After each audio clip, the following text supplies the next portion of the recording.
ಇವತ್ತಿನ ಒಂದು ತಾಜಾ ಸುದ್ದಿ. P U C second year ವಿದ್ಯಾರ್ಥಿಗೆ ಒಂದು ಹೊಸ ಸುದ್ದಿ. ಏನಪ್ಪ ಅಂದರೆ, ತಮಗೆ ಪಿ ಯು ಸಿ 2 ನೋಂದಣಿಗೆ ಕೊನೆಯ ದಿನಾಂಕ 17/4/2026. ಯಾವುದೇ ರೀತಿಯ ಪರೀಕ್ಷಾ ಶುಲ್ಕ ಇರೋದಿಲ್ಲ ಅಂತಕ್ಕಂಥದ್ದು. ದ್ವಿತೀಯ ಪಿ ಯು ಪರೀಕ್ಷೆ 1ರಲ್ಲಿ ಅನುತ್ತೀರ್ಣಗೊಂಡಿರ್ತಕ್ಕಂಥ ಅಥವಾ ಪರೀಕ್ಷೆಗೆ ಗೈರು ಹಾಜರಾದಂಥ ವಿದ್ಯಾರ್ಥಿಗಳಿಗೆ ಕೊನೆಯ ಅವಕಾಶ ಅಂತ ಹೇಳ್ಬೋದು. ಇಲ್ಲಿ ನೋಂದಣಿಯಾಗಲು ಇದೇ ತಿಂಗಳ 17ನೇ ತಾರೀಕು ಕೊನೆಯ ದಿನಾಂಕದ.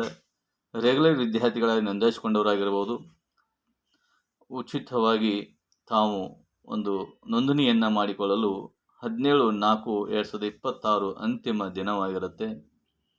ಸೊ ವಿದ್ಯಾರ್ಥಿಗಳು ಮಂಡಳಿಯ ಅಧಿಕೃತ ಜಾಲತಾಣದ ಮೂಲಕ ಅಥವಾ ಪ್ರಾಂಶುಪಾಲರ ಲಾಗಿನ್ ಮೂಲಕ ಪಿ ಯು ಎಕ್ಸಾಮ್ ಪೋರ್ಟಲಲ್ಲಿ ನೋಂದಣಿ ಮಾಡಿಕೊಳ್ಳಬಹುದು ಅಂತಕ್ಕಂಥ ಮಾತನ್ನು ಹೇಳ್ತಾ, ಅವರ ಲಾಗಿನ್ದಲ್ಲಿ ಪ್ರವೇಶ ಪತ್ರಗಳು ಕೂಡ ಲಭ್ಯವಿದೆ ಅಂತ ಹೇಳ್ಬೋದು. ಧನ್ಯವಾದಗಳು.